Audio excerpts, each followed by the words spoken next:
নবী সাল্লাল্লাহু আলাইহি ওয়াসাল্লাম বলেছেন, তোমরা কি জানো সবচেয়ে বড় মিসকিন কে? মিসকিন বোঝেন? ফকির মিসকিন বোঝেন?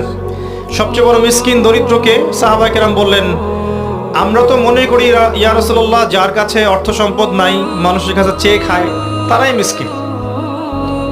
নবী সাল্লাল্লাহু আলাইহি ওয়াসাল্লাম বললেন, না, সবচেয়ে বড় মিসকিন সেই ব্যক্তি যে কিয়ামতের দিনে নামাজ, রোজা, হজ, যাকাত অনেক নেকি নিয়ে উঠবে, পাহাড় সমান নেকি নিয়ে উঠবে, কিন্তু কিন্তু বহু পাওনাদার তার সামনে দাঁড়িয়ে থাকবে।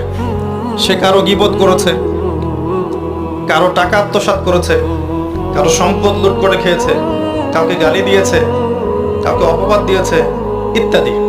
অর্থাৎ মানুষের সাথে জড়িত হক ছিল, মানুষের সাথে জড়িত পাপ ছিল, যেগুলো মানুষের হক, হাকুল ইবাদ, এমন অনেক মানুষ তার সামনে দাঁড়িয়ে থাকবে।